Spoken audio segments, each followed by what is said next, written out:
he has absolutely lots of reasons to fear UK sanctions, as everybody does. James Makleri ბიძინა ივანიშვილს ბრიტანულ სანქციებს უანონსებს. პირველებთან ექსკლუზიურ ინტერვიუში ბრიტანელი პოლიტიკოსი ღიად ამბობს, რომ ივანიშვილს ბრიტანული სანქციების შიშისთვის ბევრი მიზეზი აქვს. ის თვითონებას ფლობს ბრიტანეთში და მის საზღვრის მიღმა ტერიტორიებზე. Makleri ოლიგარქის სანქციების მთავარი ლობისტია. ის ამბობს, რომ მხოლოდ ივანიშვილია პასუხისმგებელი საქართველოში დემოკრატიისთვის ძირის გამოთხრაში. ამიტომ ბრიტანული სანქციები მისთვის უდიდესი დარტყმა იქნება. And he has absolutely lots of reasons to fear UK sanctions, as everybody does. ბიძინა ივანიშვილს ბრიტანული სანქციების შიშისთვის ბევრი მიზეზი აქვს. ბრიტანული სანქციები ძალიან ეფექტური შეიძლება იყოს, რადგან ბრიტანეთი მსოფლიოს ერთ-ერთი უდიდესი ფინანსური ცენტრია. როდესაც ადამიანები სანქციების ქვეშ აღმოჩნდებიან, მათზე დიდ გავლენას ახდენს. ბრიტანეთში ბიძინა ივანიშვილი გამოაშკარავებულია. მას აქვს დიდი ქონება აქ და საზღვრის მიღმა ტერიტორიებზე. აქედან გამომდინარე, ბრიტანეთის მთავრობის სანქცირებას მასზე ძლიერი ეფექტი ექნება. რადგან ჩვენ მასზე რეალური ზეგავლენის ბერკეტი გვაქვს. როდესაც ბიძინა ივანიშვილის სანქცირება ვახსენეთ, ქართული ოცნების ისტერია თვალსაჩინო იყო. კონსპირაციული თეორიები და უცნაური საუბრები ომის პარტიაზე. ეს არის ნარატივი, რომელსაც ქართული ოცნების პარტია იყენებს. ბევრი მიზეზი აქვს დარდისთვის. ფიქრობ ივანიშვილიც დარდობს ამაზე. აქედან გამომდინარე გავაგრძელებთ ზეწოლას. James Makleri პირველი პოლიტიკოსია, რომელმაც ბრიტანეთის თემთა პალატაში ბიძინა ივანიშვილის და მისი გარემოცვის ბიზნესმენების დასანქცირება მოითხოვა. პარლამენტარი ამბობს, რომ ივანიშვილის ქონება გამოაშკარავებულია და ბრიტანეთის მთავრობამ იცის, რომ ოლიგარქი კომპანიებს ვირჯინიის კუნძულებზე ოფშორულ ზონაში ფლობს. სანქციების სამიზნე მასთან ერთად მისი კარის ბიზნესმენებიც არიან. James Makleri ანონსებს, რომ ზეწოლის ყველა ბერკეტს გამოიყენებენ იმისთვის, რომ ოცნების დამფუძნებელი ბრიტანული სანქციების ქვეშ რაც შეიძლება სწრაფად აღმოჩნდეს. There's similarities in as much as the regime. მსგავსება იმდენად, რამდენადაც რეჟიმი იმართება ერთი ადამიანის მიერ. მრავალი წლის განმავლობაში ლუკაშენკო ბელარუსი ხალხის პრეზიდენტია. მან სრულად გამოუთხარა ძირი დემოკრატიული ოპოზიციის იდეას. ის ძალიან ახლოსაა ვლადიმირ პუტინთან და მის რეჟიმთან. ივანიშვილი ჩრდილოვანი მმართველია. მისი როლი ძალიან მკაფიოა ქართულ პოლიტიკაში.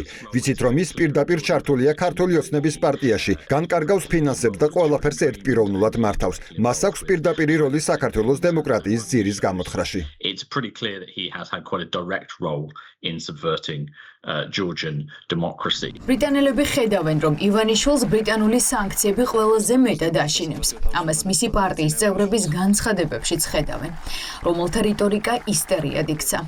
ივანიშვილში დასავლეთი ლუკაშენკოს სტილის მმართველს ხედავს, რომელიც ზუსტად იმავე კანონებს ამტკიცებს, რომელიც ბელორუსში მოქმედებს და ისე უსწორდება საკუთარ მოქალაქეებს, როგორც ლუკაშენკო. ამბობს Makleri. I think it'd be fair to say that UK MPs are სამართლიანი იქნება თუ ვიტყვით, რომ ბრიტანელი პარლამენტარების საკმაოდ ერთიანები არიან იმ აზრში, რომ საქართველოს დემოკრატიას და თავისუფლებას ძირი გამოუთხარეს. მნიშვნელოვანია ვთქვათ, რომ ევროსაბჭოში ჩვენ მივესალმებით ქართულ დელეგაციას, თუ ისინი დაიცავენ ძირეულ მოთხოვნებს.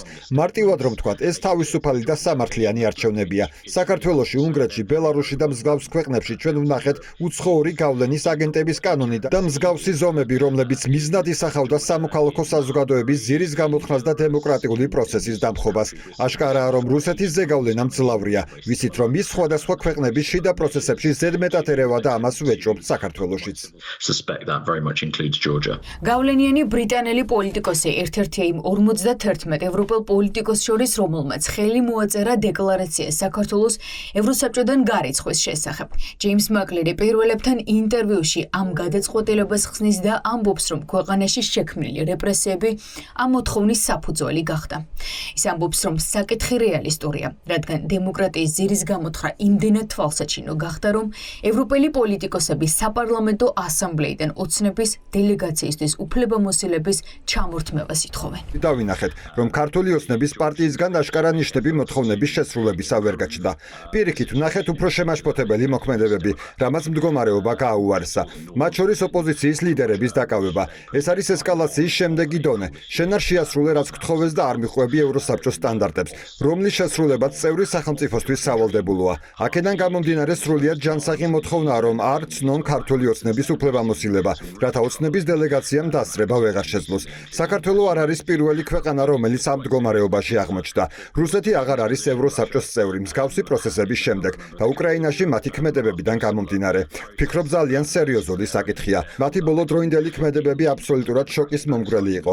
ჩვენ ვნახეთ ადამიანების ცემა ქუჩებში, თვითნებური დაკავებები, განაჩენი სათანადო იურიდიული პროცესების გარეშე გამოჰქონდათ, რაც აბსოლუტურად შოკის მომგვრელია.